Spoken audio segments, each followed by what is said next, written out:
I've got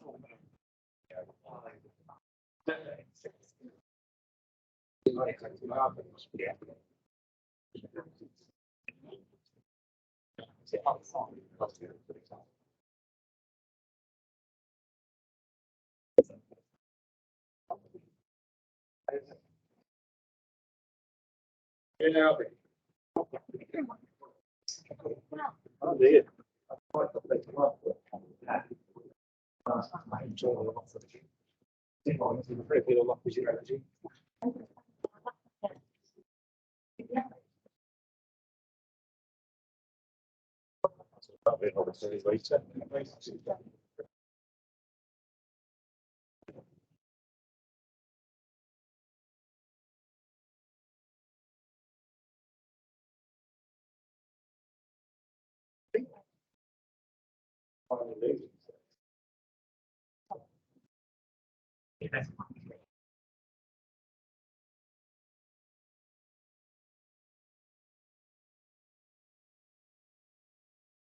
was working with the computer and that wasn't working. 18 worry. I know, took one.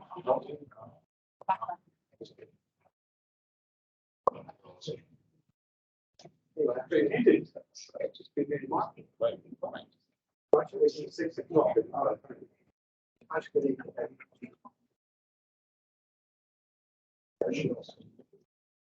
we call it. 5, yeah. Yeah, how are you? Yeah.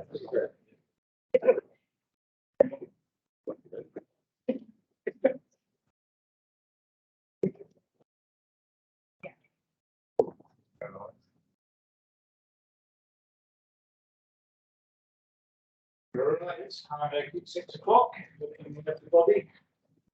Welcome to the planning meeting of Ryedale District Council. Agenda item 1, emergency evacuation procedure. I'm not expecting any fire alarms, so hopefully no need to panic. If anything does happen, fire exit to your left and to my right. Oh, it's really bad and the wind. Apologies for absence.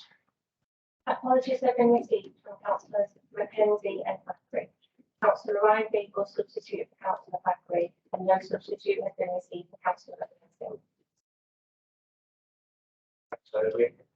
Declarations of interest. I'll start off. I have been lobbied on item number 7. I suspect we all have. Item number 14. I have a personal prejudice and pecuniary interest, so I will not take any part in that, and I would ask Councillor Cleary to take over for that one. Thank you. And item 16, I know the applicant because he's a fellow councillor.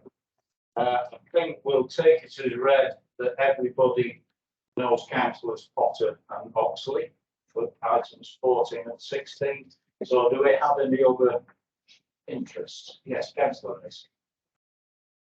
Just like being heavily lobbied on Maxim. Yes, councillor Andrew. Yes, councillor Tucker. Similar with me. All right. Okay. Is that all? Yeah. Oh, councillor Woodruff. Sorry, Chair, slightly late, distance. It's nice and brief. Right. Item number 4, minutes of the last meeting. I will move that those minutes are a true record. Does anybody want to second that or? Yes, thank you, Councillor Goodrick. Can we take that as read that we passed those? Yes, I believe that's the case. Thank you. Item number 5, urgent business. I don't have any urgent business at the moment.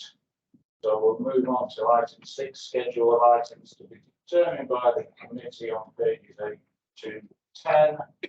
I'll pass over that very quickly and we'll move on to item number 7, which is the land at Field 8052 Meadowfield and Botherby. And this is Jill. Thank you, Chairman. I'm afraid that I'm going to have to ask for this item to be deferred this evening. It is unfortunate and I would be completely from the rest of the community area to listen to the debate and appointment. But we received communication from Parish Council this afternoon. I have included a letter that was sent in October, not even no record of receiving. It is important that we do a response to that letter. It raises some issues with the original report that's on the October agenda. I haven't had an opportunity to do that this afternoon, but it just needs to be whether we need to respond to that. And they've not had the opportunity to do that prior to the I think in addition, there is some ongoing communication around what exactly is being proposed in terms of affordable housing, in particular the shared ownership tenure. The applicant did try and clarify through frequently asked questions what we were proposing in terms of shared ownership and how it would work. I still have some points on that I need clarification from them on, and that needs to be bottomed out before we're in a position to really fully the application. So apologies, Chairman. Apologies, everyone.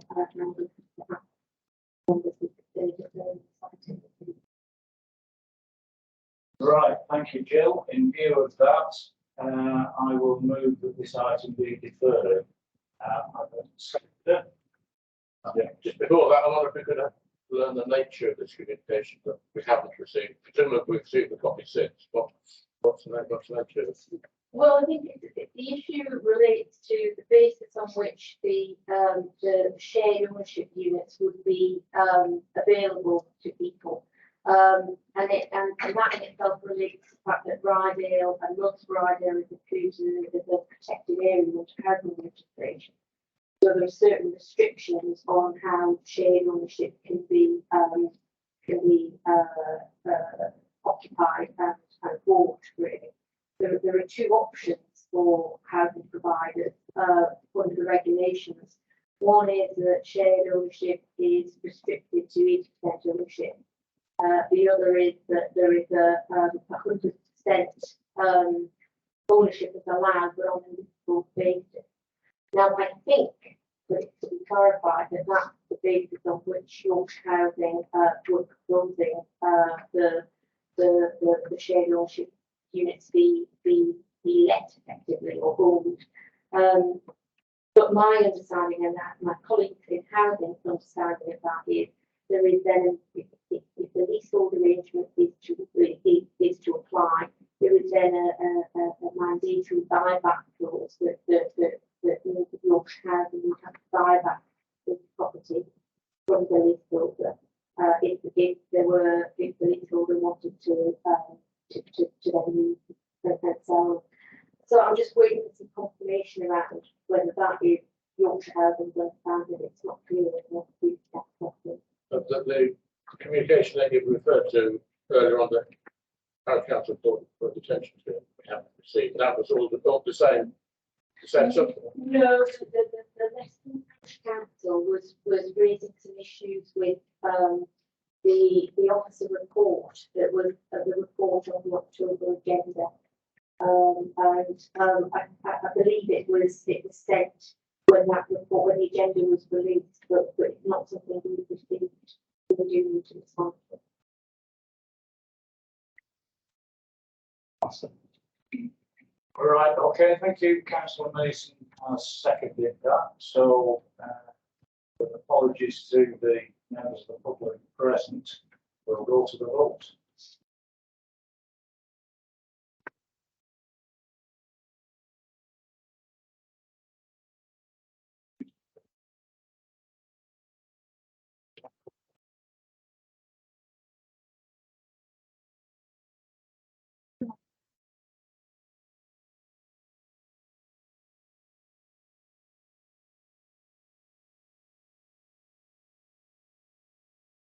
That is unanimous, thank you. So that item is deferred.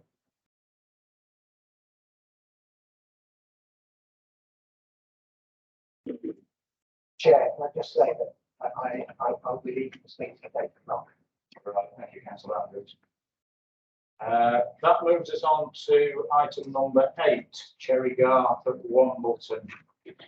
Before I get going on this one, we had a site visit to this location or application, and I was very disappointed in the fact that there were only 2 members who turned out. There was a previous site visit to the Mount in Malton where I was the only member of the committee, along with Councillor Burr, who's not actually a member. I think this reflects badly on the authority. And while I recognise that members do have legitimate reasons for not being there on occasion, I'd like members to please note that I would expect apologies if you can't make it, and don't ask for a site visit if you're not going to make it. Right, on that note, we will move on to item 8, which is there you go. Oh, right, Ellen. Thank you, Chairman. Members, this application seeks commission for the erection of passport structure. So it can meet the goal of the principal ratio of the main dwelling to garden space.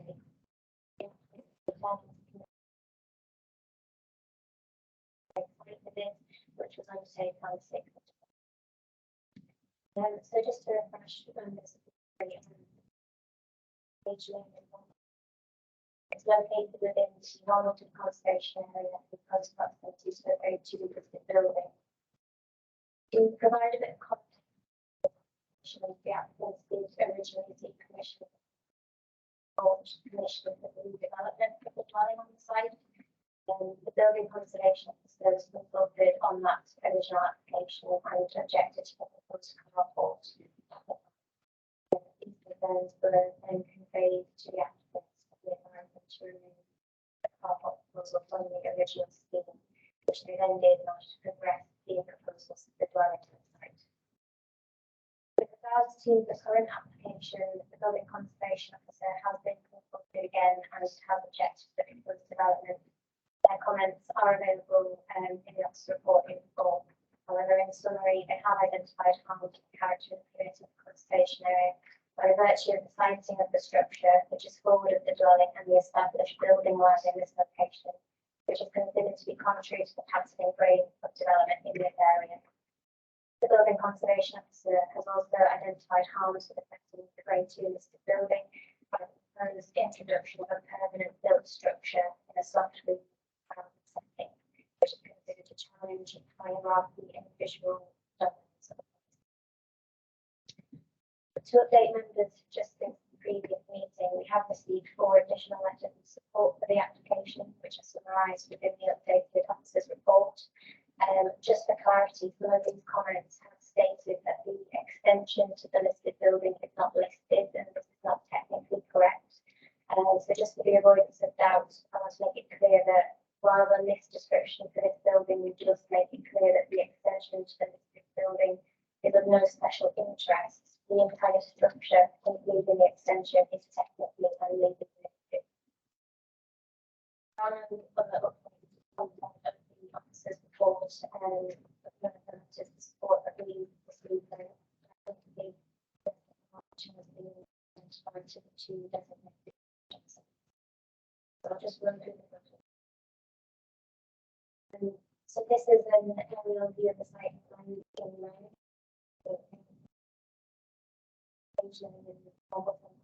To the junction. Also outlined the listed building with the it's just to the north of the applications. Angles that See on the screen. You manage that statement. Health and safety. Well, I walk for. all right, You don't go too far because it matters. Oh, yeah. Where? All the time is being not just right.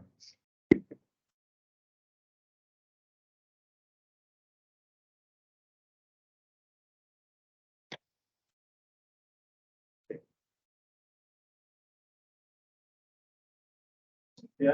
Pull it back a bit, the light's gonna be really bright.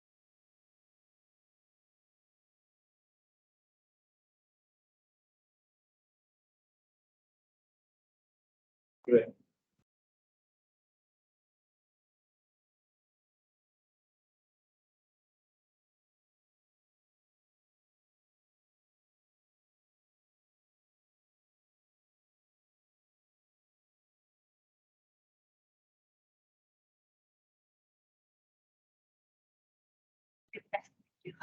All right, thanks, Early. Over.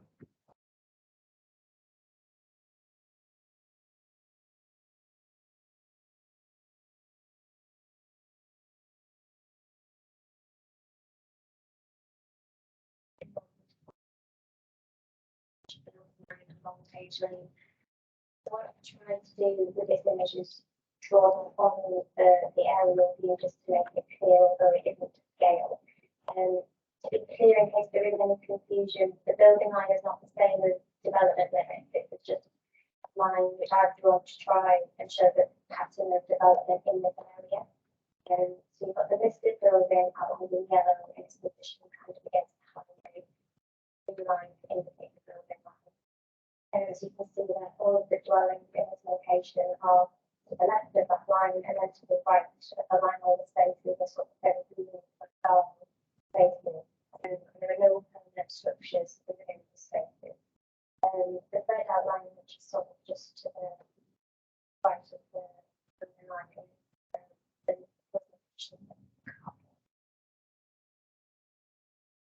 so this is the site has been recently remodeled, however it's still sited towards the back. But it's a general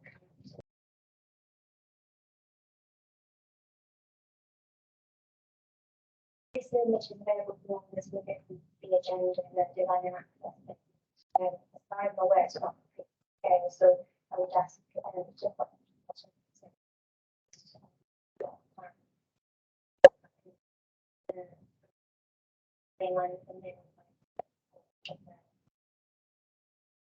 so we're just skip over. It's just like this image is an image from what we saw at the last meeting. It's an updated mock-up image from the applicant has provided and asked to be included. So you can see the building on the left. And then the building towards the back. Just for that, photo and more photos of the applicant has provided are available on the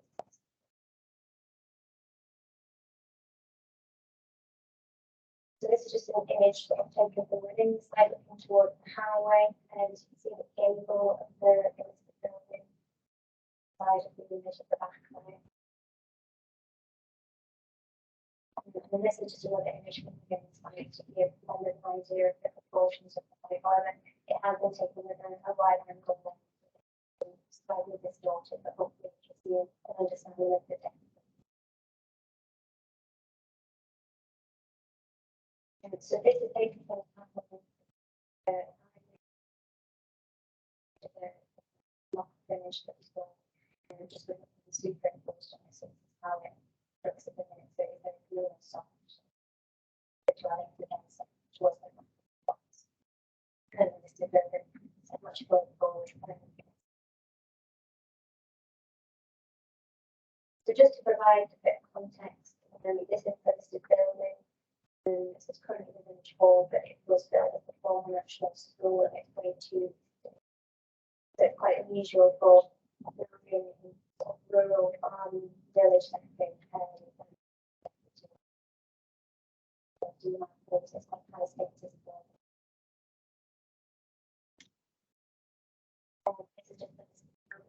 This is just applications like some of the growing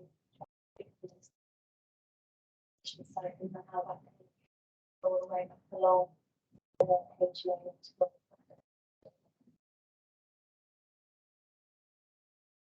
This image takes us right down towards the southern end of page lane, just to give them a bit of the application side. So these dwellings are slightly further forward than as you progress further north, but they are still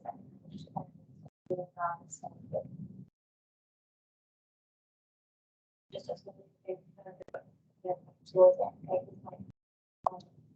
So what I was trying to do is still very much in lane, very rural, tranquil, and that's what's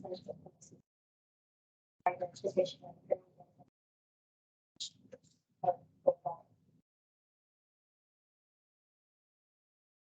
This is just taken from the junction of page lane and black lane of the site, particularly when we talk about the impact of the building on the listed building. As it's planned to approach junction or around this corner, the listed building is the first building that we see, and it's very prominent in the structures which draw the eye away from it.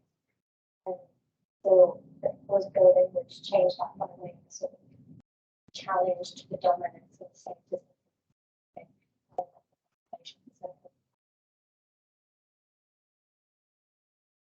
Just a slightly different image, strategic function. It's just such a central.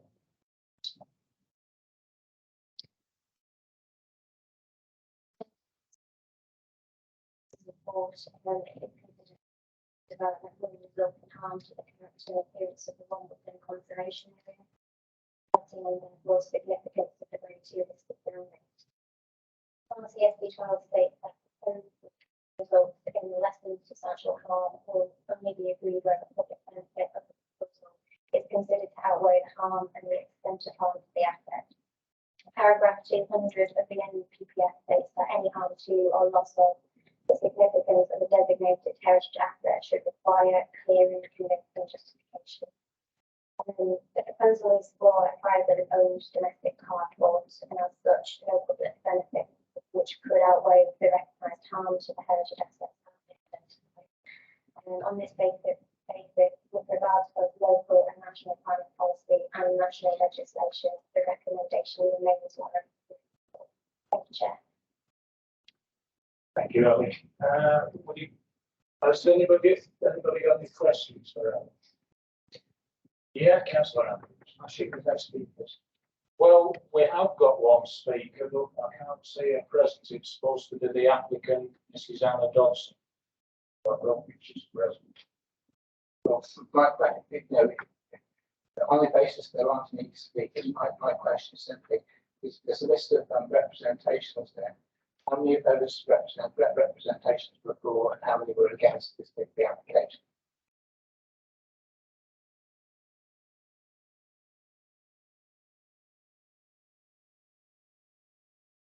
I think it's 12 letters of support. We haven't had any objections from aside from the building conservation.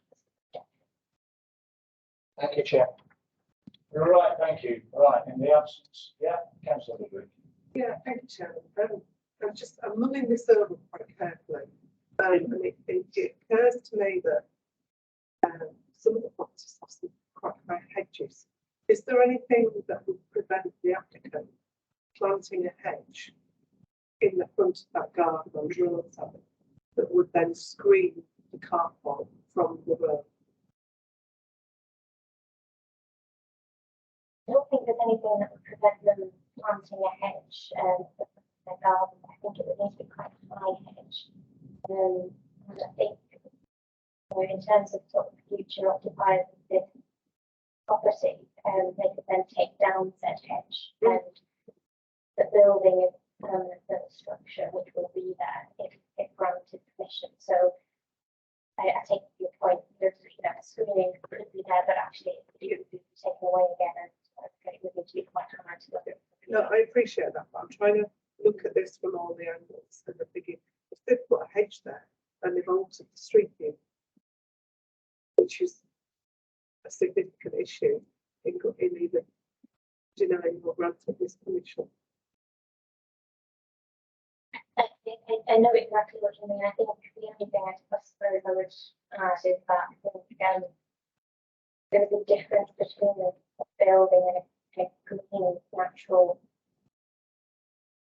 edge. I think that what I was trying to show with the images is that that area is very green, and it would be different if there was a built structure of timber and hand tiles there. I think I would just like, I mean, it would need to be quite a substantial hedge in height to screen the full building. I think that even then, it's only likely to be completely screened from certain vantage points. I think further down Page Lane or walking up Page Lane and looking through the drive through the site, I don't think it's entirely, there would still be usage. All right, no more questions, and in the absence of Mrs. Dodson, we will go into debate. I don't think we've got Snowy's. Does anybody want to start us off? Yeah, Councillor Cleary. Yeah, I'll pick up. Yeah, it's unfortunate that I wasn't able to go on the day, but it is an area that most of us know quite well, and I think the officers were absolutely spot on. Unfortunately, because you feel sorry for somebody who buys a property and wants somebody to store vehicle and an eventer, but the garage, there was a garage and it's gone. And I'm just thinking how to until this evening I was on balance as to how to pitch it. But an example is actually Middle Cave Road, where for some unknown reason people have built garages at the front, and it really does spoil that road. And I think that's a really good example of why we shouldn't allow, particularly as the conservation officer and the officer involved putting the rest of the book together is quite categorical that this would be wrong. So I will propose that we refuse the application. Anybody else want to comment or second? I hear silence. So, Councillor Andrews. I think I don't disagree. The design that I see there is quite tasteful. It does actually fit in the building. I understand what the officers are saying. I understand exactly what they're getting at. But somehow or other, when I look at that, the listed building just would seem to have a link to attach to it. I mean, I'm not convinced that the harm to this building is so great that it really this application really notes refusal. You're right, thank you. Anybody else want to comment? Yes, Councillor. Well, as you and I were both on the site visit, I think I can comment. And I have thought long and hard about this, and I do think that the erection of a car park front garden is jarring. That's not concerning me, but I wondered whether it could be mitigated with screening. I do think actually that the suggestion of the size and scale of the car park is quite big in comparison with everything else. So I will support the officer recommendation for refusal on this. Thank you. Right, well, I'll just make a little comment because I do have a great deal of sympathy with the applicant because they've gone to a lot of effort regarding design, positioning and getting local support and so on. But that said, despite subjective views that members might have about this application, the Conservation Officer has provided compelling reasons in both national and local policy terms for this refusal on page 77. And we shouldn't really be picking and choosing which policies we want to support and which ones we don't want to support unless we've got a really good reason for doing so. And sadly, in this case, I don't think we have got a reason. So it should be noted that any degree of harm to the conservation area and the impact on a listed building carries significant weight unless outweighed by public benefit. And has been said, in this case, there isn't any public benefit. This is just a building for the applicants. And certainly given the fact that there was a garage prior to their buying this and it's been converted, that somebody has got rid of the means of storing a car. And they were apparently told in advance that if they tried to build a carport or a garage, it would not be looked on favourably. So I think we'd be creating a dangerous precedent to approve this application. So I will be supporting the officer recommendation of refusal. Thank you. Unless anyone, yeah, Councillor Mason. I've certainly listened to this debate. I think it's an excellent debate. And I completely agree with you. I just like to point out, I did send my apologies for not attending the site visit. I think the views of you two who did attend, I've taken on board and will support it. Yeah, thank you, Councillor Mason.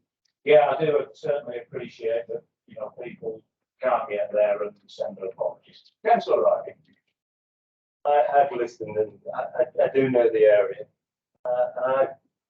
I'm torn which way I want to decide. I sympathise originally with the proposal.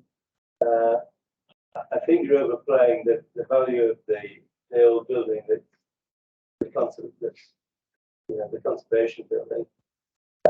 It's relevant, but it's not that relevant in my opinion.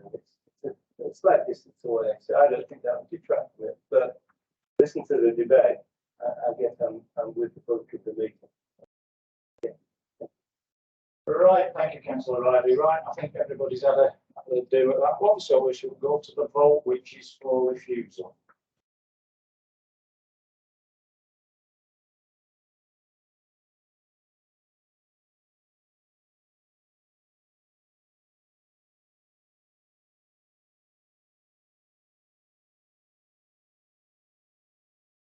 That is 5 votes for and 1 vote against, so that application is refused.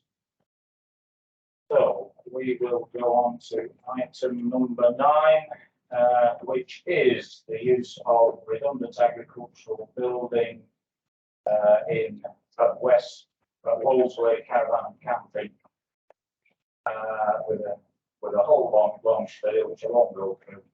So this is Ellie Harvey. Yeah, thank you, Chair. Members, this is an application for a change of use of a redundant agricultural building to form a one-bed holiday unit and management office. Change of use of land for the site of 5 camping pods and 4 log cabins, with the relocation of 1 log cabin, and the change of use of agricultural land to form additional units of space for the existing tourism program. The extension of an existing tourism accommodation site is effective for principal in road SDA. The new holiday let lodges and pods are required for the year-round occupancy, which is considered acceptable. The existing caravan site is restricted March to October, and that condition would be retained.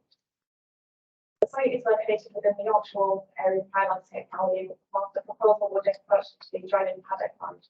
Given the existing and proposed landscaping, it is considered on balance that the proposal can be undertaken without material harm to the character and form of the site. The application will be brought to planning committee. The size of the application site constitutes a major development. There have been no objections from such companies or third parties. So this first aerial is to show the site in relation to the wider area, the blue line indicating the extent of the applicant's land ownership. This aerial view shows the application site outlined in red. The parcel planned to the south is to form an extension to the existing touring caravan site with a new fence hedge to the southern and western boundaries. The parcel plan to the north-east would be for the holiday lodges and pods with a hedge and tree belt planted to the southern boundary of that element. The agricultural building for conversion is also annotated. And the 2 nearest residential properties are indicated to the east, with the yellow hatching indicating the public bridle lanes. This is taken from the entrance of the site from the A64. And then this is taken in the northwest corner of the paddock where the lodges and pods will be sited. And then these next photos are panning round to the south.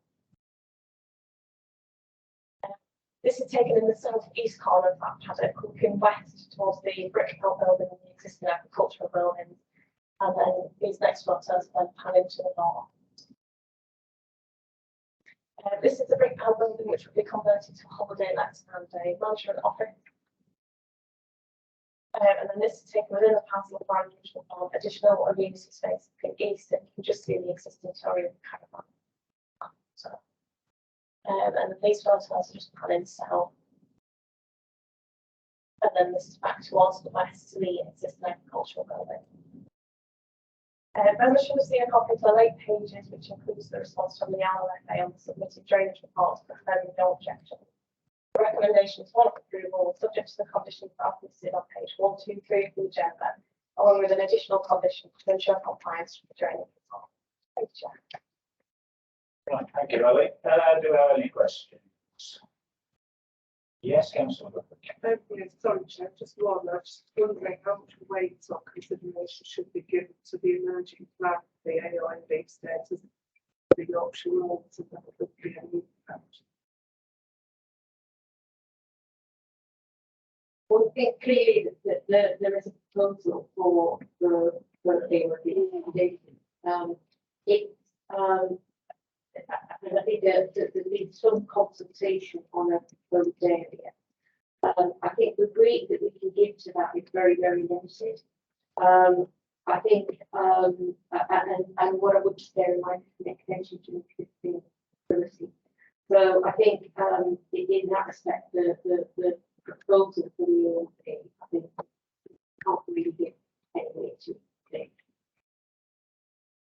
Right, Councillor Mason. Just a quick question. The brick built policy, just a quick question. The brick built properties that no restrictions on it needs quite a 1.9. Is that right? Yeah, I believe it's their conditions. All right, that's it for questions. Yeah, right. We have one speaker, Mr. Derek Watson, who is the applicant.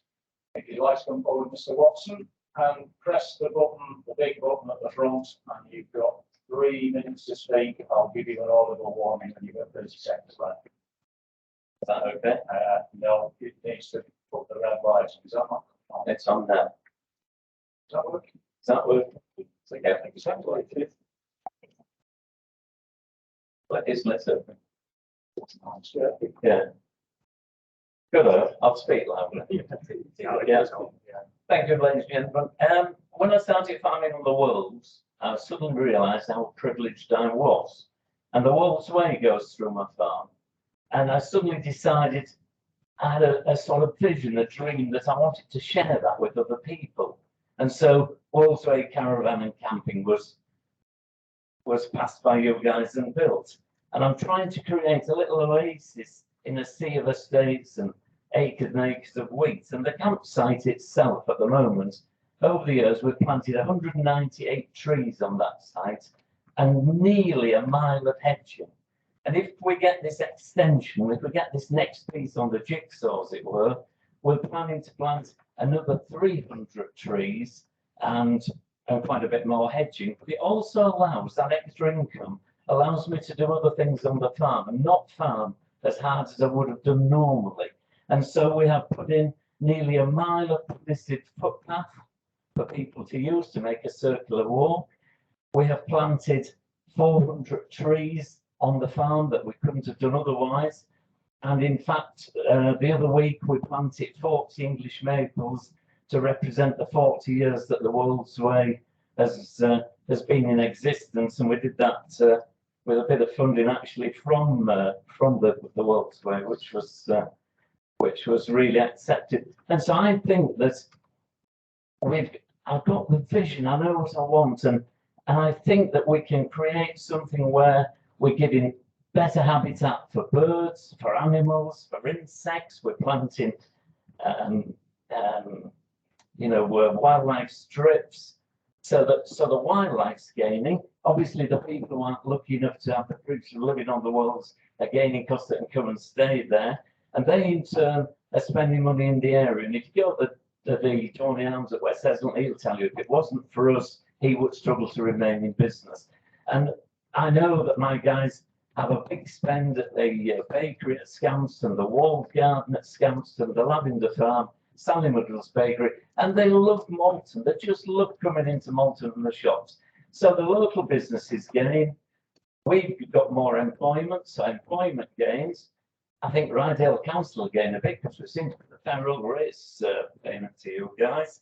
And so all in all, I know generally when there's a planning, there's some downside, and I know I'm biased, but I cannot see a downside. Everybody and everything on that wall top will gain, and I want to create an oasis up there, a plant life, people all together, all making that area much better.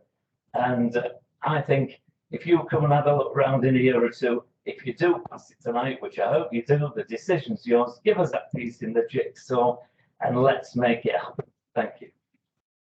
Right, thank you, Mr. Watson. That was a very impassioned plea.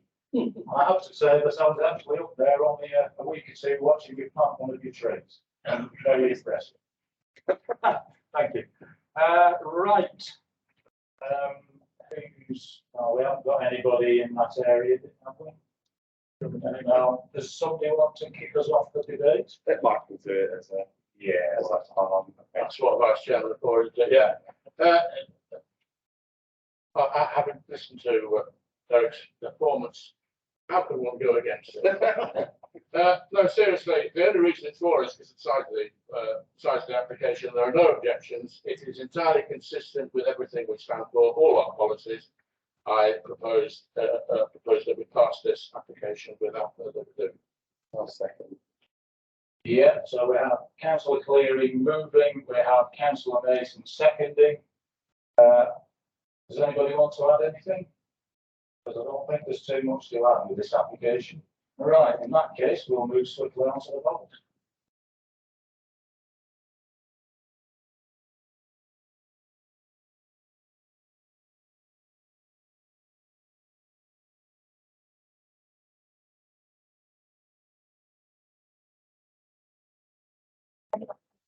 Andrews?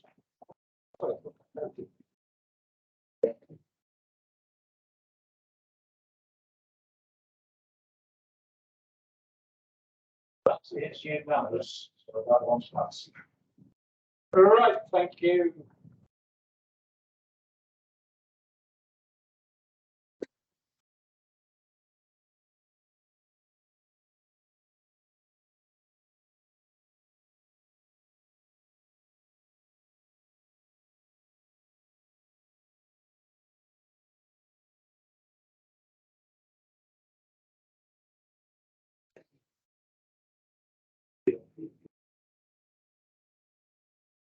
As Nevis has just popped out, we will move on to item 11.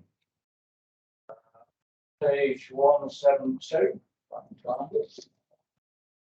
which is erection of 2 agricultural buildings for pigs at Norrenby Manor, Riceborough. Yeah, go ahead, Alan. Thank you, Chair. There's no updates to the published report that is contained in the late pages circulated last week. Application is reported to continue to be a major development. Footprint of the buildings exceeding 1,000 square metres. There are no objections to the proposal. The 2 steel portal frame, concrete panel and timber clad buildings would accommodate 2,000 pigs on a straw-based system, the 14-week cycle. The siting scale and design is considered to be acceptable. Buildings would not be visually prominent in the overcooked side. They would also not have a materially adverse effect on the character of the landscape.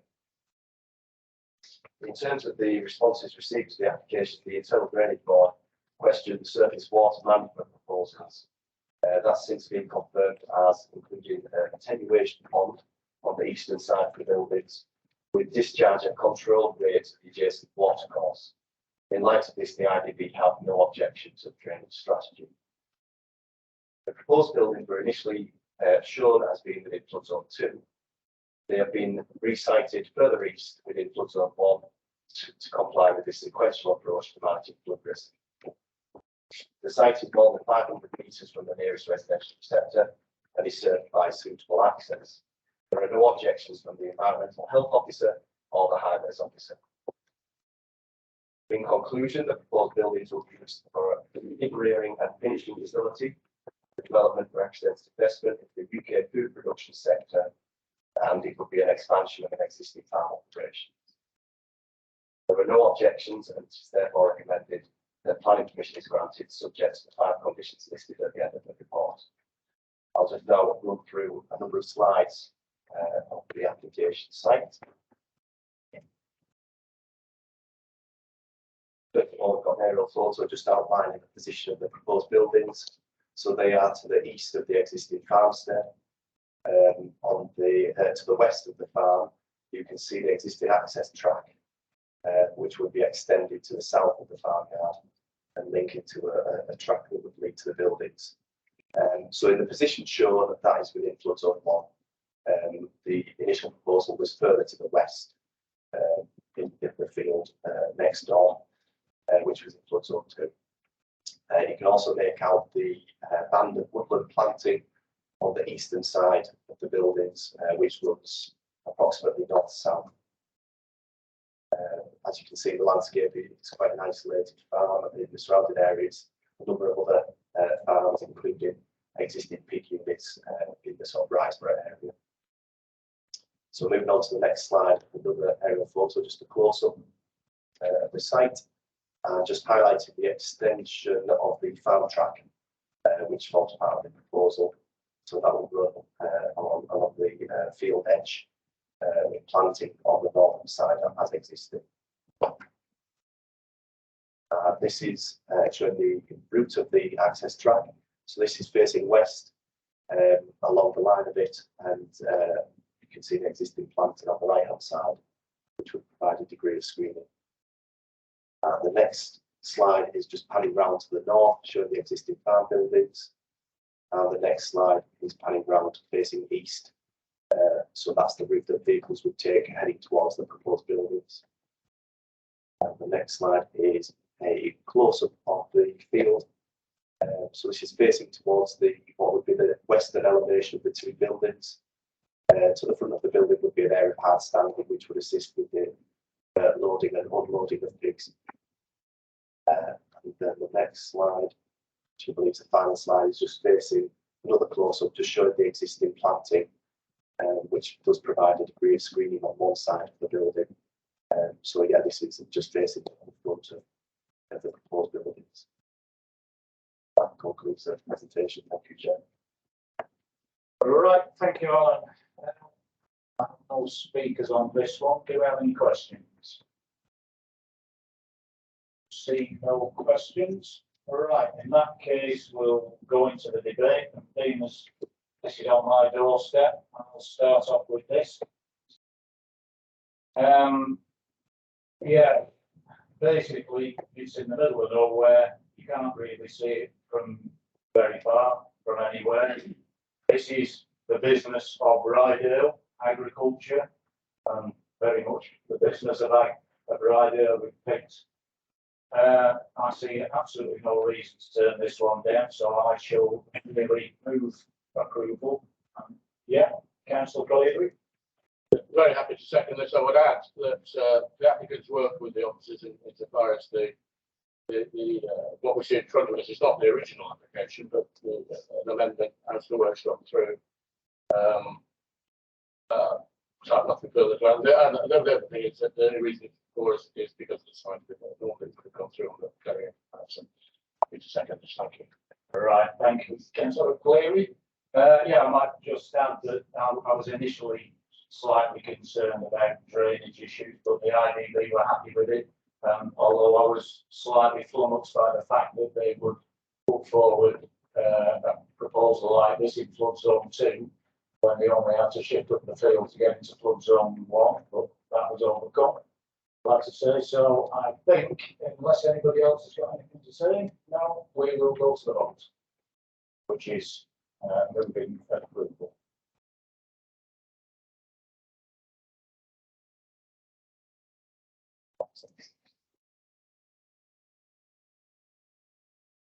Yeah, that one is unanimous. So we will move back to item 10, Spring Willows Caravan Park, Staxton, and this is me.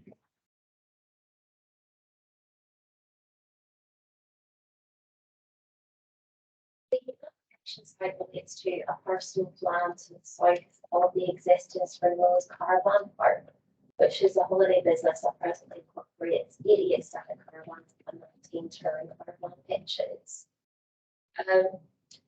The main section of the proposed application site is an irregularly shaped rectangular form. It spans approximately 207 metres from east to west and at a maximum point 100 metres from north to south.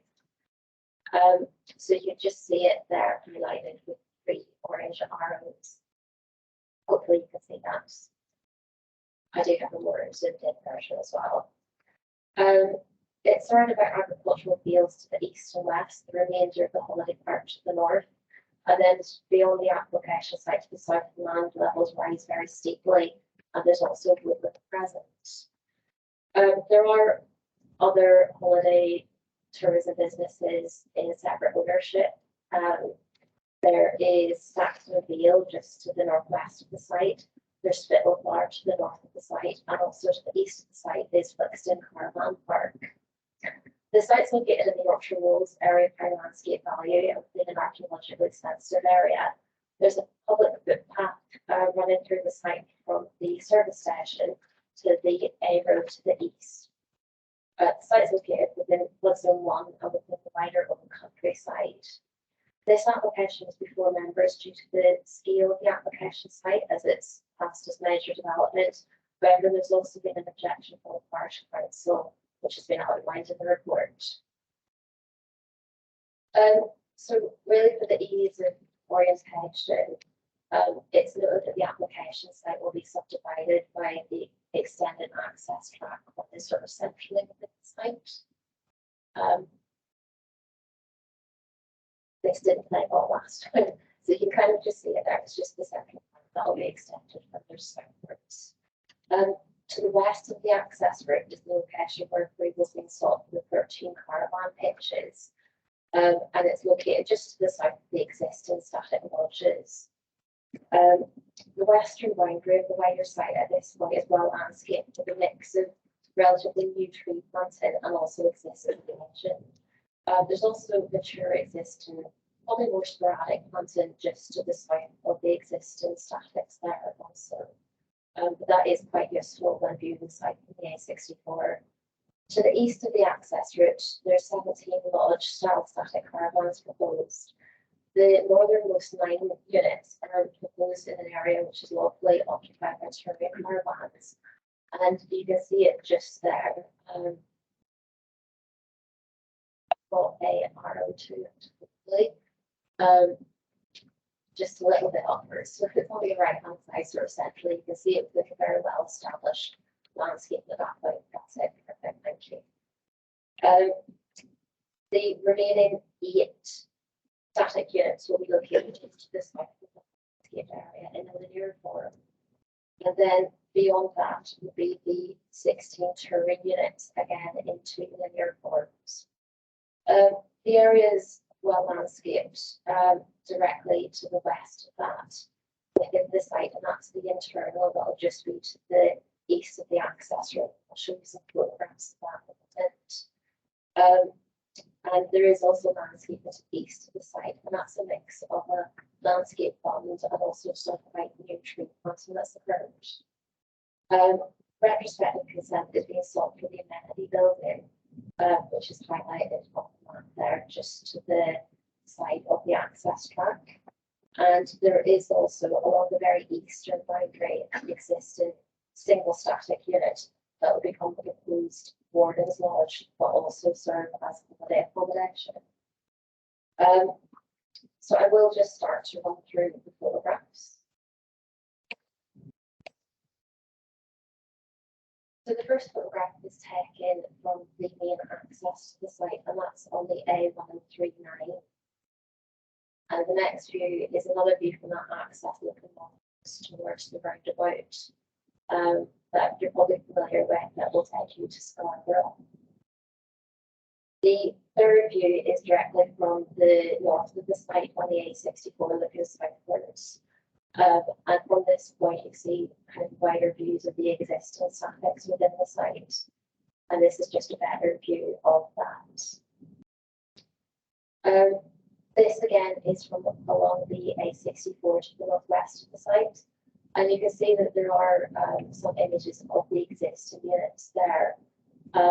Part of this proposal in terms of the landscaping plan is also securing some new landscaping within the existing site itself as well. So this photograph is taken from the edge of the kind of main built form of Scarborough, or sorry, of Saxton. And again, it's looking sort of southward towards the site. I had mentioned in my report that there were no views of the amenity building, but actually I've revisited, and at this point of the year, I was able to see it.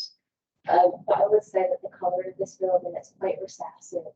And whenever I show you the existing and proposed plans along the western boundary, I think it can be assimilated quite well whenever that sort of grows up in the future. So this is taken from along the A1039, and this shows one of the only other public views of the site from this road. And you can sort of in the distance see one of the static caravans in the eastern section of the site. Sorry, one of the turret caravans within the eastern section of the site. So this is taken from along the western boundary of the site, and just in the corner of that, you can see one of the existing consented static caravan units there. And it's behind this where the two rows of turbine pitches will be located. And at this point, you're starting to appreciate the internal landscaping within the site and also the western boundary landscaping. This is taken from the southwestern corner of the site, and you're looking at the southern elevations of those existing consented statics on the western part of the site, and it will be supplemented by the two additional rows of turbine pitches. So this is taken from the central access point, looking again towards where the two rows of turret pitches will be located. And at this point, although this is taken this month actually, and the landscaping isn't in the leaf, you do see the kind of service that provides in terms of helping future development along here to simulate one view from the north. So this is another view looking westward from the access drive to where the two roads would be. And then this is looking from the west eastward. And this was taken in the summer when there were actually some caravans here. And I wasn't able to see those from the A64 at that point. So this is looking towards the new landscaping that has been planted along the western boundary.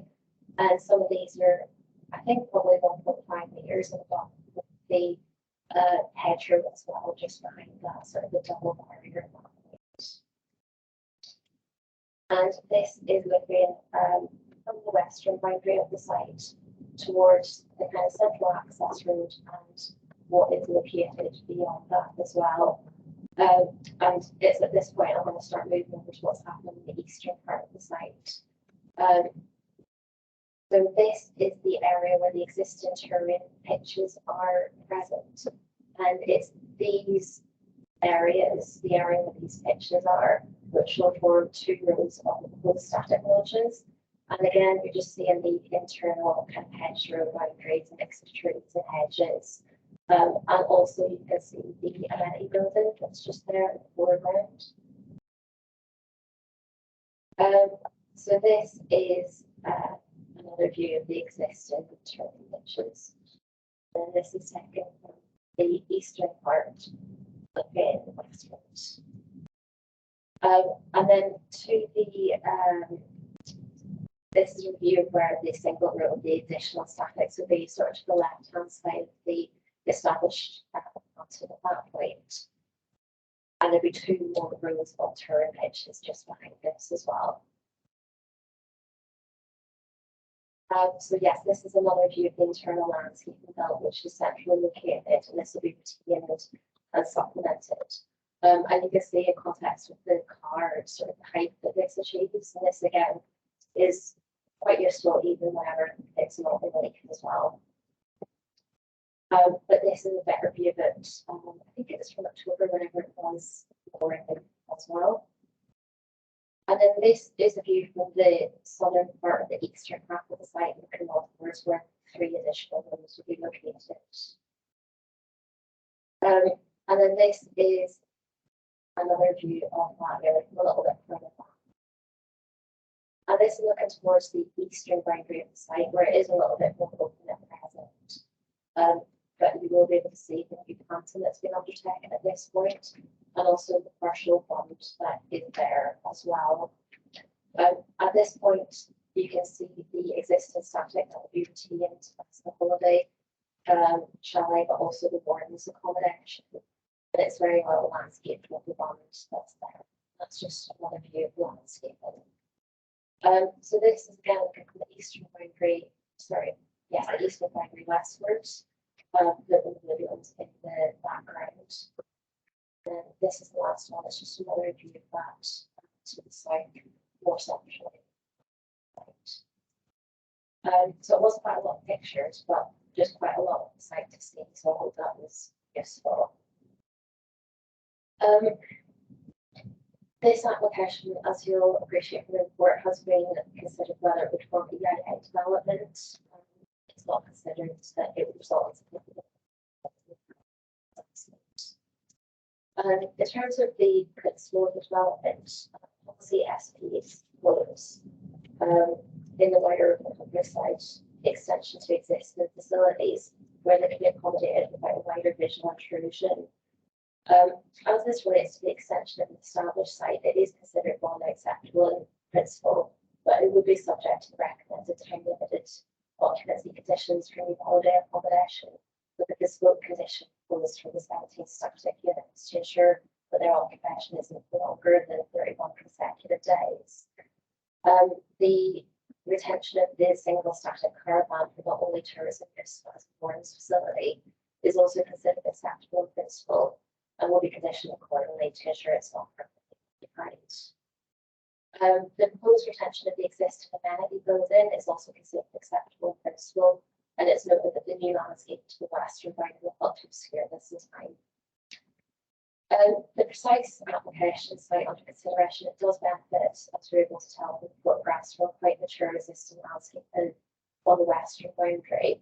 And on the eastern boundary, there's the landscape bond and some more recent tree planting. And internally within the site, there's a mix of well-established and recently planted landscaping. We have very carefully considered this and we've undertaken several site visits and concur with the findings of the landscape and visual impact assessment. Following the investigation, there has been a more comprehensive proposed landscaping plan received, along with significant additional areas of tree planting to the south of the site. Our tree landscape officers noted that he's content with that, not reflected in conditions. It's considered that due to the specific siting of the different types of units within the site, these could be absorbed without material or landscape impacts or harm to the area of landscape value, but that is subject to the proposed condition. There is also, the proposed landscape condition. We have indicative details of the proposed static units, and it's considered appropriate to have a condition control their final external appearance. And we have also recommended a condition in terms of lighting, so that we have full control over any site at this point with the application site. In terms of amenity, it is located at quite a significant distance from any neighbouring residential properties, and predominantly the surrounding land uses are farmland and other tourism complexes. So it's not considered to have a harmful material impact. In terms of access and highway safety, both the North Yorkshire County Council Highway Officer and the National Highways Officer have confirmed no objection. Drainage is the next sort of aspect to discuss, and as noted in the report, it is located within Cluster 1, The agent has clarified that flowing water would travel through the existing drainage facilities in the site to the medium's drainage, and consequently we have reconsulted Yorkshire Water on this for the avoidance of doubt. You have the confirmation of their response, which is no objection subject to conditions, which is printed out on your desks. We are still waiting for final response from the local flood authority in terms of surface water proposals. Although Yorkshire Water were content with the assistant advising principle. In light of this, it is considered that it would be most appropriate for us officers to seek a final decision to be delegated, subject to the satisfaction of the legal authority and the imposition of any conditions that they recommend. In terms of archaeology and ecology, we have consulted the North Yorkshire Council officers and both the archaeologists and ecologists to recommend development conditions. So in conclusion, it's considered that subject to the conditions outlined in the report, the proposed development does meet the relevant policy criteria. And I would just reiterate again, balance with the delegation to officers subject to satisfaction of legal authority. Thank you. All right, thank you, Neve. Do we have any questions? Yes, Mr. Lynch. Just to clarify, it's not an environmental impact assessment isn't necessary. We've screened it for environmental impact assessment. It does meet with some of the parameters of things that could be screened, but whenever we've reviewed it, the impacts are considered to be significant enough to warrant the kind of full screening process. Right, thank you, Councillor Riley. Sorry, this may be a silly question, but I just wonder why static caravans sort of not packed in such a random way, and there's nothing, no logic in just catching them like that. Why don't? Can you tell me why they don't put the sort of leap in similar distances apart? I'm sorry, I can't quite speak to why they've been precisely positioned where they have. We have to really consider the layout, and we don't think it happens right and landscape subject to the landscape position. I would note that the terrain units appear to be in a more sort of orderly form. It may be suited where you put down bases potentially, but in this instance, I don't think it'll have a wider landscape. To me, if the neatness and tidiness of man, the next stage is going to be, if you think, well, that's not random, it's neat and tidy.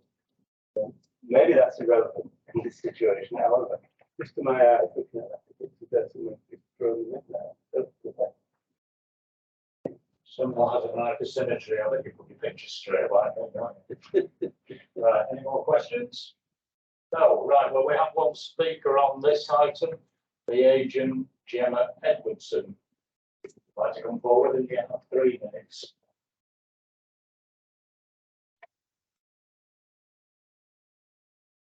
Chair, members, thank you for the opportunity to speak in support of the application before you today. My name is Gemma Edwardson, and our practice, Edwardson Associates, are the agent for this application.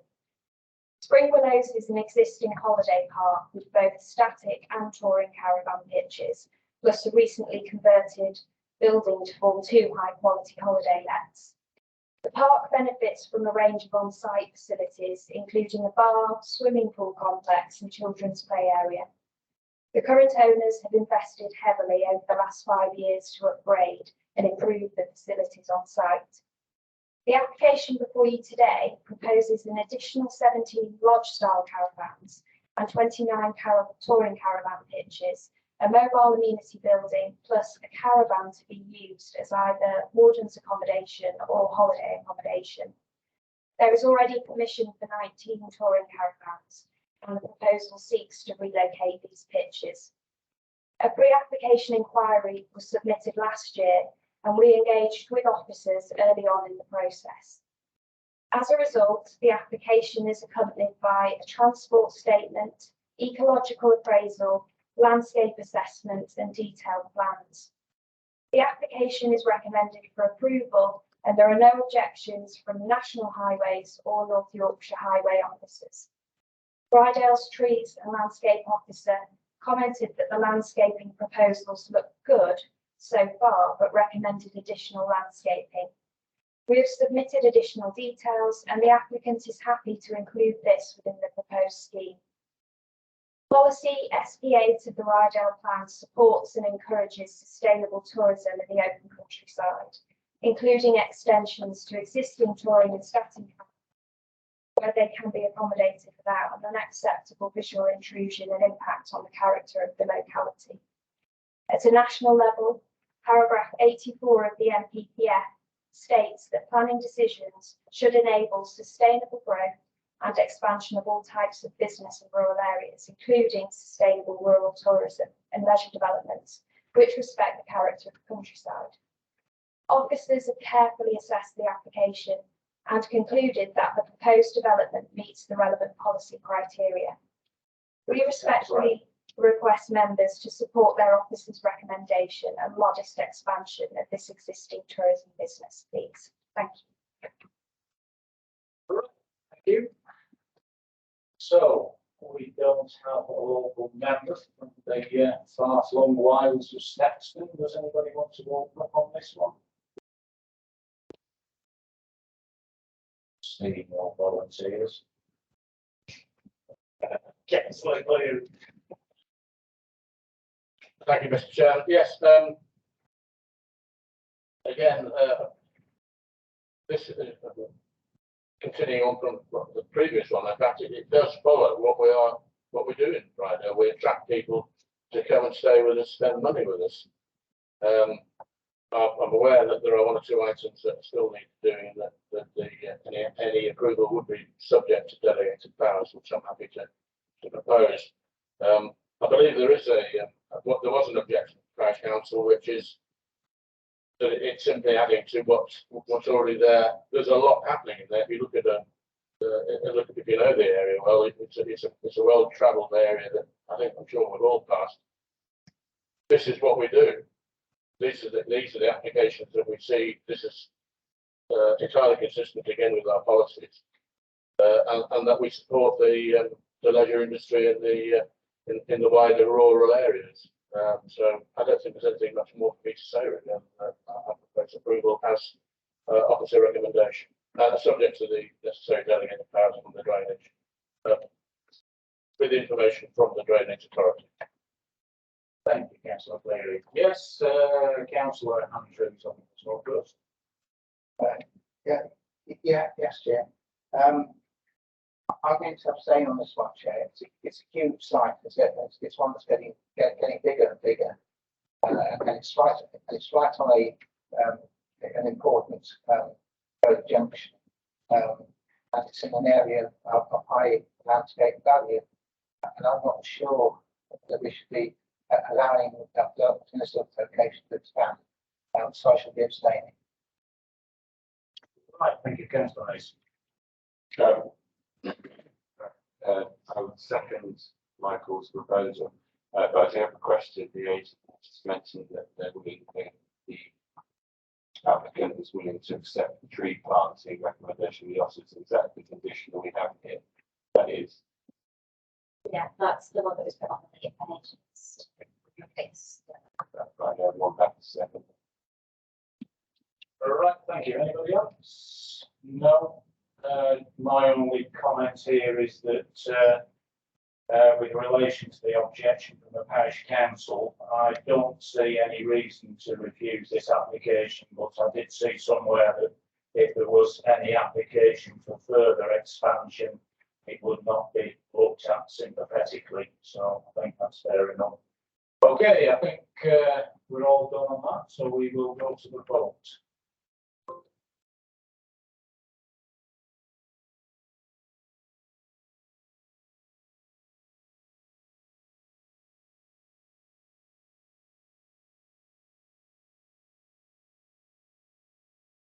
That's 5 votes for and 1 abstention, so that is passed subject to the delegation to officers with regards to the LLFA response. Right, so we then move on to item 12 on page 191, which is the construction of road infrastructure at basically Farm Road Industrial Estate. And this is out. Thank you, Chair. I guess this is a reserved matters application. Again, it relates to major developments and is therefore brought forward to committee for determination. The proposal is not subject to any objection. Just to highlight that the zone gates of the published report is contained in the later pages that were circulated. The application relates to site adjacent to the existing industrial estate on Thornton Road, Pickering, and the land is allocated for employment purposes. The site benefits from outline approval for business and industrial use.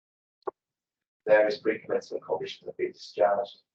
This initial reserve matters application deals with the construction of the access road and of the substations of the pumping station. There have been no objections to the roadway detail or basic kiosk infrastructure.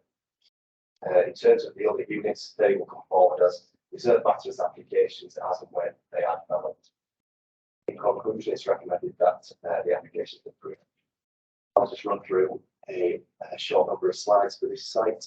So again, the aerial photo just showing the position of the site just to the south of the existing industrial estate, to the west of Outgang Lane, which you can see there, where there is some industrial use along Outgang Lane. And I've just highlighted the access, which is available. It would just need some landscaping removed to link the site. So yeah, as confirmed in the report, this is a site that's allocated for the industrial business use in the local plan. And moving on to the next slide. So this is facing south along the juncture that would link to into the site. So existing units flank the access. And then the next photo is a close-up of the northern boundary. So this is the area that would be opened up to form the roadway into the site. Again, just panning round. Some of the initial excavations have actually been done on site. And again, just panning round to the east to show the boundary treatment there. So just moving on to the next photo. This is taken from Outgang Road itself. So facing into what is, I suppose, a construction site in the early stages. And the next slides are just taken from the eastern side. So that's showing the eastern boundary, just to illustrate that it's well landscaped. And there's very few views into the site. And finally, this is taken from the southern side, again to show the existing landscaping that screens in from the lane. So the site is well screened on the eastern and southern sides, and then to the west and north is the existing industrial estates. So that concludes the presentation on that item. Brilliant. Thank you, Alan. Do we have any questions on this one? Yes, Councillor Mason. It's more of an observation. There's two substations going into the size of the substations. Huge, I'm just wondering whether there's an opportunity here to increase the capacity in an area for further work in renewable energy. I know the plan is to include renewable energy, but one thing we are finding rural areas today is extra capacity for installation. Yeah, in terms of the capacity, it's not being provided for the application, possible. Any more questions? I see no hands. Right, I have no speakers on this one, so we will move to debate. And as this is on my doorstep, I will comment. Well, we've had plenty of new developments in Pickering in the last few years, and precious little new employment provision. So as far as I'm concerned, crack on, because this is the ideal site for it. It's an extension to the existing industrial site. It's very well screened. It's highly suitable for the task. And on that, I will say I will move approval. Anybody else? Yes, Councillor Clear. Nothing really to add other than to second your. Thank you, Councillor Goodrich. Only being the chairman, but I think we need to really start to concentrate on employment management, making sure we can get jobs into Ryedale, have better paid jobs into Ryedale as well. Well, support. I don't think there's anybody who would disagree with that. All right, anybody else wish to comment? No, in that case, we will move to the unanimous vote.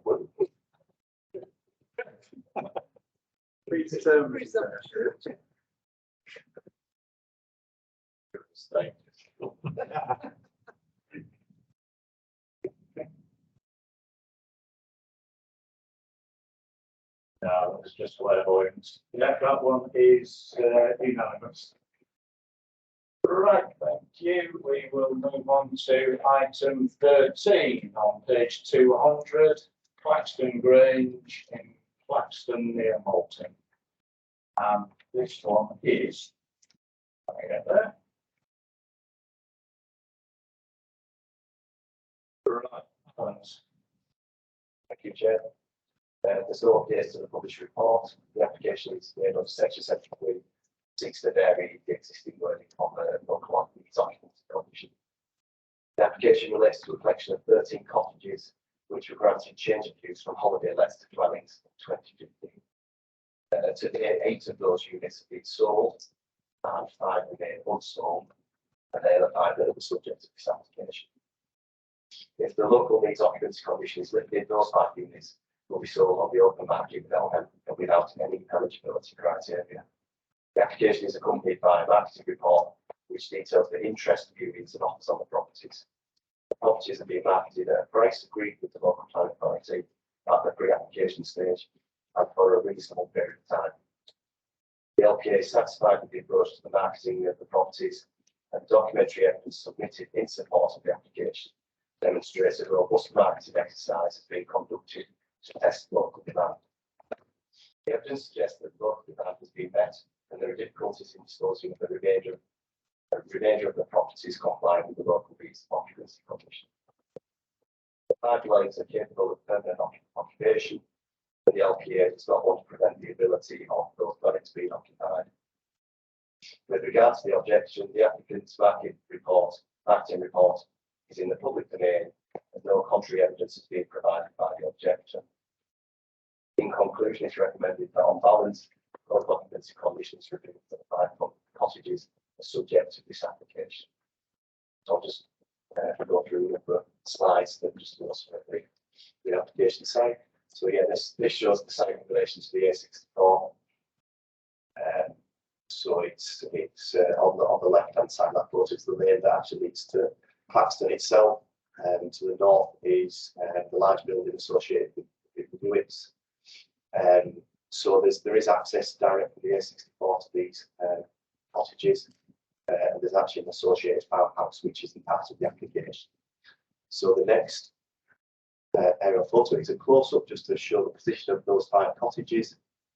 So unit 3 on the eastern side of the range, 8 on the northern side, 11 on the northwest end property, and 12 is the mid terrace, and 14 is again the end property on the southern side of the range.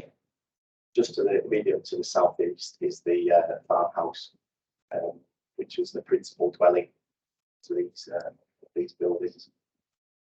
And then there's also communal parking areas, but also private community space associated with these cottages. And just going through the cottages themselves, this is number 3, 2-story dwelling. So within the report for each of these cottages, I've just got a summary of the accommodation and the marketing price that the estate agent put them up for. And next is property per single-story cottage, number 8. Next one is 2-story cottage number 11, which is the end of the terrace. Single-story cottage number 12, and finally single-story cottage number 14. I believe that concludes the presentation on that item. Right, thank you, Alan. We'll just go to questions. I have one just out of general interest. Was this built specifically as a holiday complex, or was it a conversion of old farm buildings? It was a conversion of traditional buildings, yeah. Right, thanks. Yeah, yeah, councillor Andrews. Yeah, yes, Chair. Do I gather from this report that there'll be the type of set that if the applications approved as approved, there'll be 8 of these properties which were named subject to the local needs documents. The 5 that are actually approved will not have the local needs documents. The 8 that have got residents in, they would remain subject to the local needs documents. Is that correct? That is correct, yes.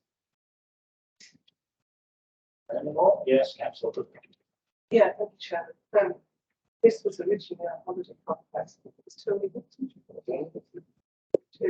and then it came forward to be converted to residential housing with local needs occupancy. Now, I've seen through Paul, there was a caveat that said that the local community got something for the development of this site from holiday to, it's like a money into a pot, like a 106 agreement.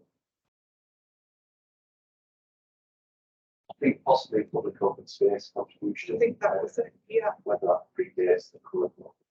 I think it was a public open space, and something happened and it was taken away, and now we're going to remove the local needs occupancy clause, which is an uplift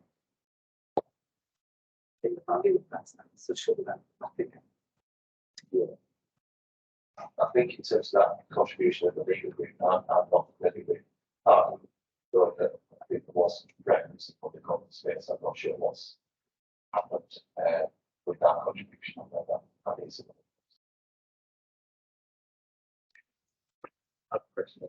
I think that, sorry, I do think that needs to be explored for the benefit of the local community. Right, yeah, councillor, let's try to clarity on that. So when you say that the open space contribution is taken away because of the local design, value of drawing it, the open space contribution, it doesn't make sense. I can't remember it exactly, but I think it needs to So we need to look at that first before we get to see.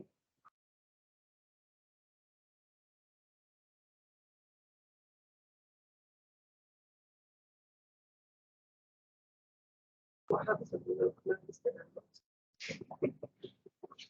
Are you willing and able to come back on that one? I mean, I shot my head at it. There was definitely supposed to come to the local community for open space. Yeah, and I don't know what the reason behind that. And I can't remember exactly, but they didn't, the local community didn't get it, Jim. And since this is this would therefore uplift the value of that site quite significantly. Yes, it could, but I don't know whether but I think the point you're making is then was the money for the open space not forthcoming as a result of a viability argument at that because it has changed. Yes. I think without going back to the history and understanding it, we don't have the answer to that. Yeah, well, sure. Councillor Blair. I think Councillor Mason was there, but he's uttered the words deferment, so sorry, I'll get it. I think Councillor Mason was first, but he's uttered the word deferment. I think there is advice we need, not just information, but advice as to whether what we think might be applicable to this property and application, whether it's relevant to this application. If it's a past application, we look at current applications, and I think we need advice as to how relevant that is. If that situation applies to what we've got in front of us now. So I would propose a deferment that we get advice as to what's current and what hasn't been dealt with in the past, and whether that is relevant to the current application. Right. That's your seconding that, Councillor Mason. Yeah. Well, I will take that for the deferral, but we do have a speaker who's the agent, so I think it's only reasonable to allow the agent to speak on this one, and then we'll go to the vote after that, because he may be able to shed some light on that. So, yes, Mr. Carl Stott, come forward and press the button at the front. The red light isn't lighting up as it should be, but you've got 3 minutes. The red light on the unit at the front showing. Got to speak into it because it sounded like it was. Yeah, thank you, Chair. The opportunity to speak this evening on behalf of the applicant. My name is Carl Stott. I'm the director of 1947 Limited, Chartered Town Planners and Urban Designers. As explained in your officer's report, this application seeks to vary condition 2 of the 2015 Planning Permission, such that 5 of 13 dwellings within the site will no longer be the subject of a needs occupancy condition and can therefore be sold and occupied as open market dwellings. The application follows comprehensive discussions with your officers that date back to April 2019, and which subsequently also involved input from Savills in their capacity as the council's appointed property consultant at the time. The pre-application discussions resulted in agreement over the scope and format of the scheme of marketing, including in terms of the prices each of the individual properties will be marketed at in order to reflect the occupancy condition. This generally involving a 20% discount of the comparable open market valuations. Following this, the agreed marketing began in December 2020 and ran until March 2022, significantly in excess of the 9 months agreed with officers. During the marketing period, a total of 8 properties were sold to parties that satisfied the occupancy condition. Whilst the other 5 properties initially attracted a good level of interest, much of this was from parties which did not meet the occupancy condition, or which subsequently decided the properties were not for them. Their isolated location in the countryside being commonly cited as a decisive factor. The agreed scheme of marketing has therefore resulted in the sale of over 60% of what were vacant properties to parties that meet the local occupancy condition and at value significantly below the open market value. However, marketing has also demonstrated across an extended period that the demand for local needs occupancy housing in this location has now been met, with private properties not being sold with the occupancy condition remaining in place.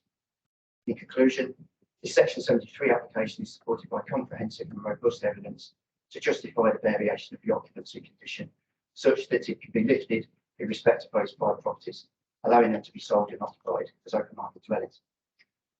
The application therefore accords with policy SP21G of your adopted development plan with regards to lifting of occupancy conditions, and it's respectfully requested that you resolve to grant planning permission today in line with your officer's recommendation. Thank you again, Chair. Thank you, Mr. Stott. All right, well, it's been moved and seconded to defer, so I won't go into any debate. So I think we'll just go to the vote on that.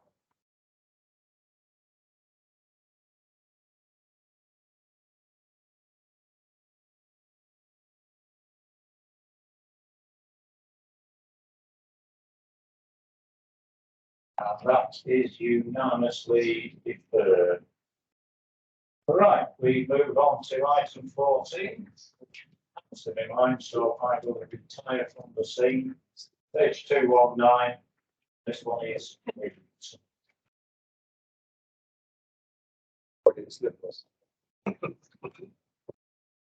Definitely not.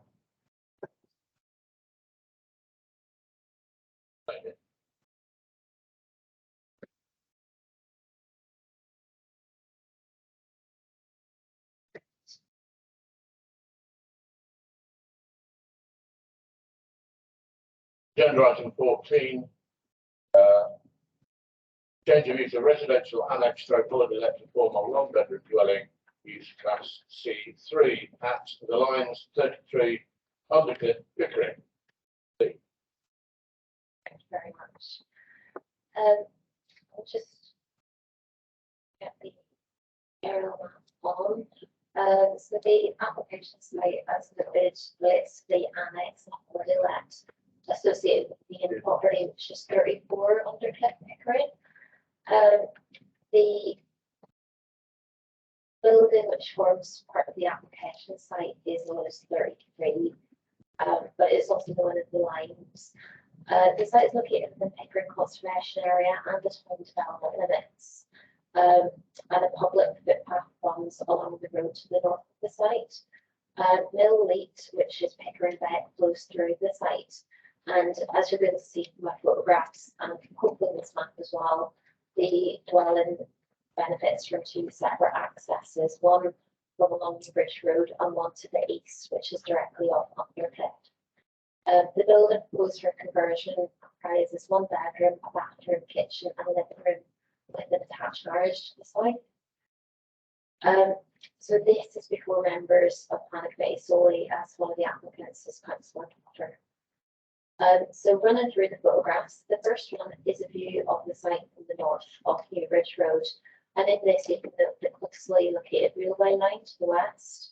And the building to be converted is the one with the patio doors to the right hand side of the car. But I'll get you a closer photograph in a moment. This is actually the main dwelling of 34 Undercliff, and that's viewed from along its eastern elevation. The red garage door is the attached garage that I've just referenced to the annex Holylet building. And then the building to the kind of right hand side of the photograph is actually separate residential properties to the north of New Bridge Road. And to the left hand side of the photograph is the mill building. So the next photograph is from a more southerly point along Undercliff, and it shows the southern elevation of the mill building and the access that is there for that building. The next one is from within the application site to the north. And this one you're able to see better the building proposed for the change of use to the dwelling, which is the one with the doors just directly in the middle of the photograph. Within that, just directly adjoining the patio doors would be the patio area, which would form the private amenity space for this building. And then directly to the north of that would be two car parking spaces proposed for use of that dwelling if converted. And then just to the left hand side of the photo is just another view of the original dwelling, which is 34 Undercliff. So this is just another view of where the private amenity space would be for the proposed dwelling. And you can see the relationship between it and the host dwelling as well, the original dwelling. Just another view of that really, just so you can see it from the eastern side. And then just to the side, again, you're seeing the red doors of the garage as well. And then this sort of relates to the drainage and flood risk part of the report. I thought I'd just let you see how the river actually flows through the site and the kind of distance between it and the north as well, which was quite interesting. So I'll just keep it on the aerial image then. As detailed in the report, this change of use is considered to accord with policy SB2.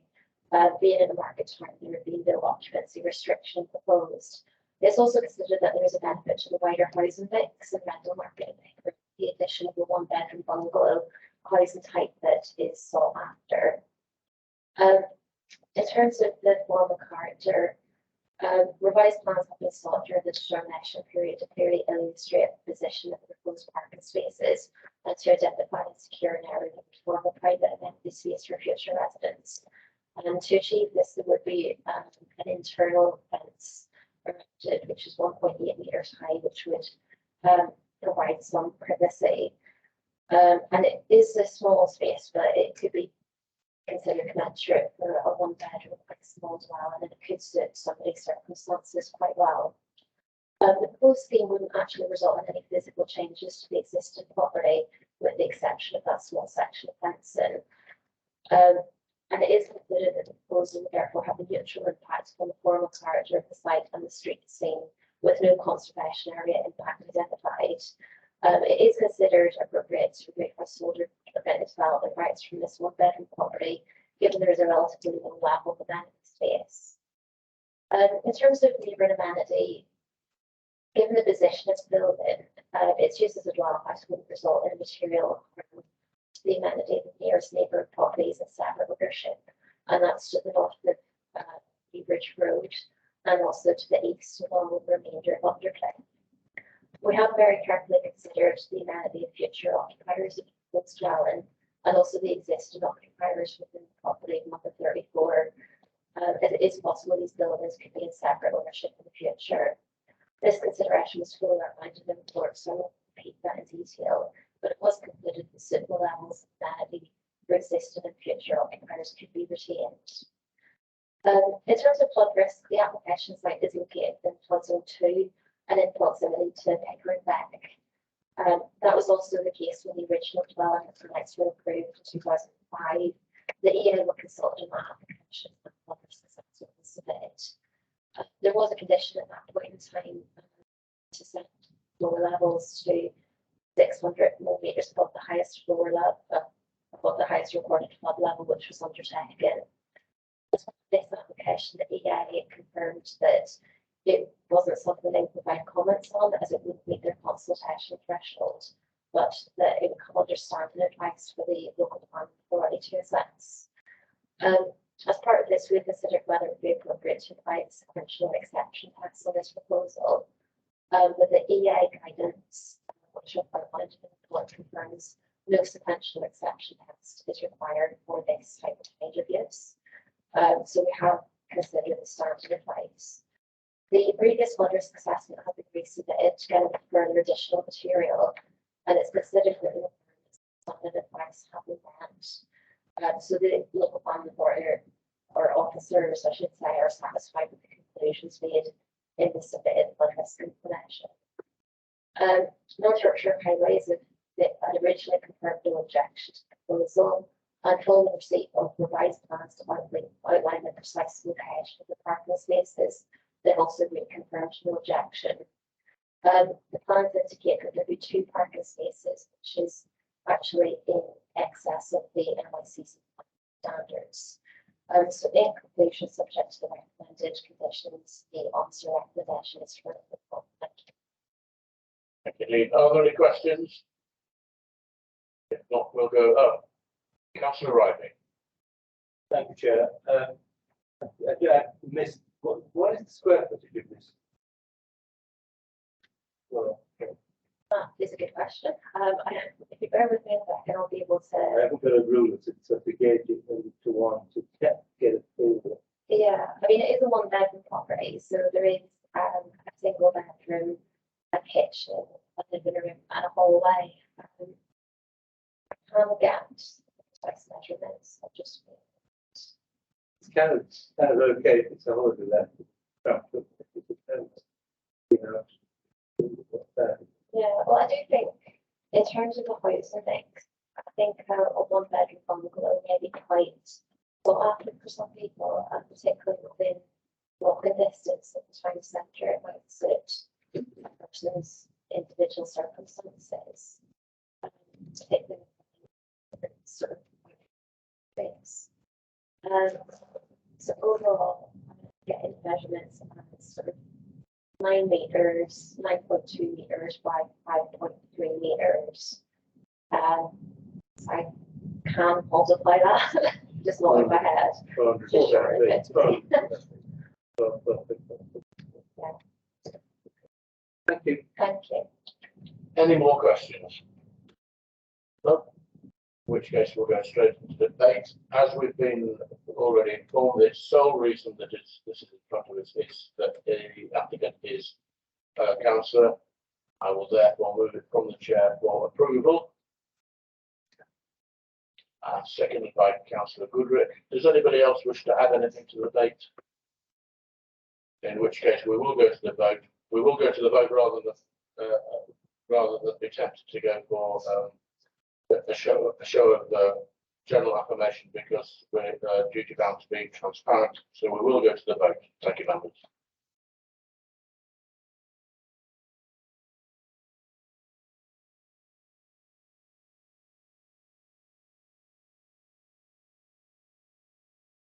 I vote for. That is unanimous. Thank you, members.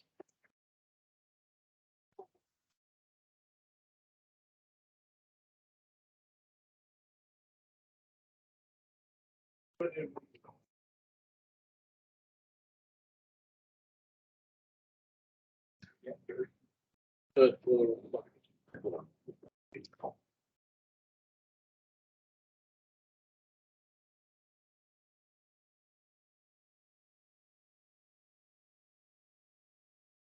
Here we are on to item number 15, the Oaks Outgoing Road Pickering on page 231. This one is Ellie Hardy's. Yeah, thank you, Chair. Members, this is an application for the extension of the front elevation roof slopes with the existing flat roof bay window. The application has been brought to planning committee for determination following receipt of an objection from the neighbour's property with concerns regarding loss of roof slope would be extended by approximately 0.5 metres, which is considered minimal, with 2 driveways between the 2 dwellings, which is a distance of approximately 9 metres. As such, it's not considered that the proposal would result in an unacceptable loss of light to the side windows of the neighbouring property. This photo is an aerial view of the site. The application site is outlined in red, and the object property is allocated to the west.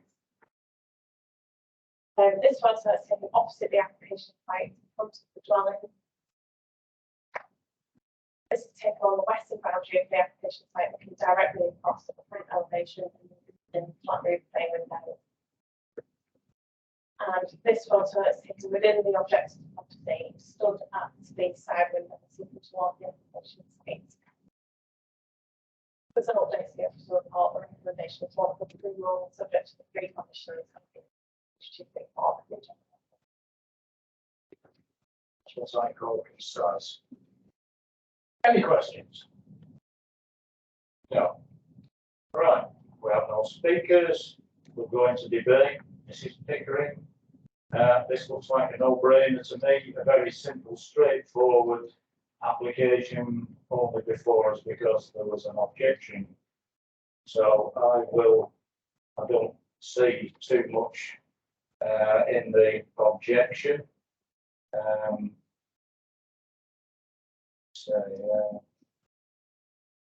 We do oppose this as it will make our lounge and kitchen darker. Myself, I will move approval. Right, okay, thanks, Councillor. I agree. Just make it. Yeah. Anybody want to say anything else on this one? Or we will go to the vote then.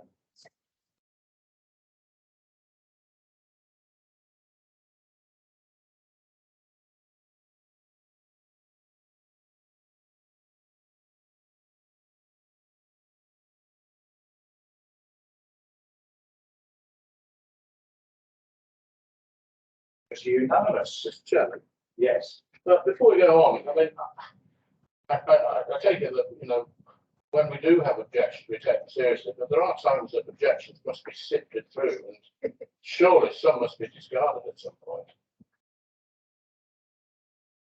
I would tend to agree, and putting a couple of extra layers of tiles, I find it rather difficult to believe that it would make their kitchen and whatever lounge darker.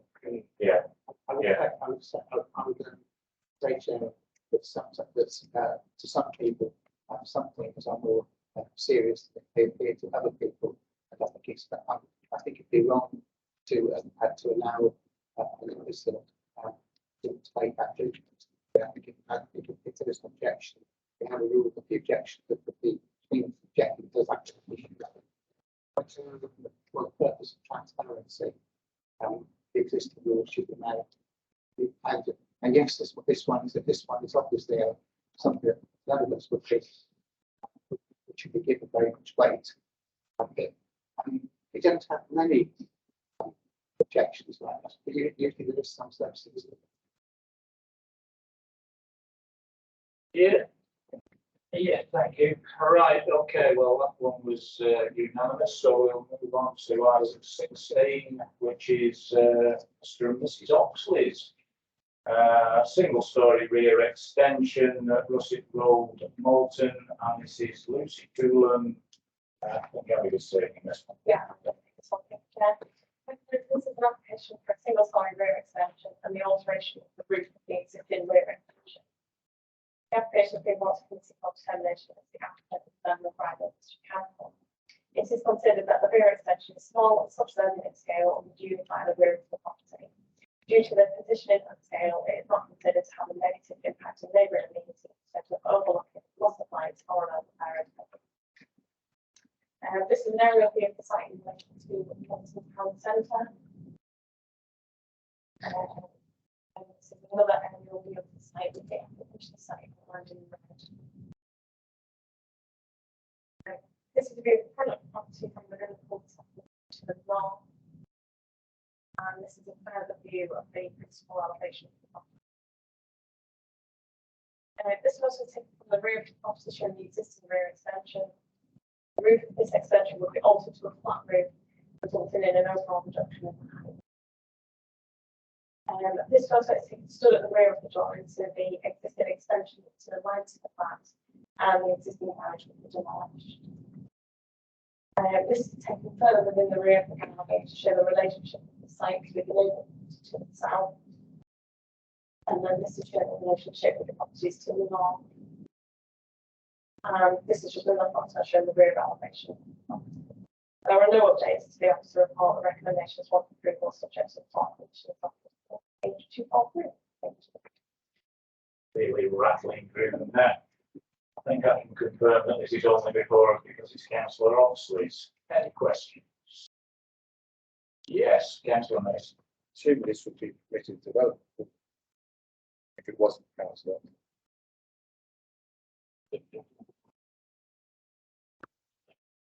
What main interest, to be honest? The extension would be limited, so it would affect all that. But in terms of size, I'll need to look at that. It's probably not I think the length is curious. extended a bit too far up the rear wall. If it was permitted development, it wouldn't have to come anyway. It would be permitted. Councillor Andrews. As the local member chair, I move it. I don't propose to say anything more. Councillor Cleary, I take it you would like to say. I will second and I will say no more. I will say no more and we'll go to the vote.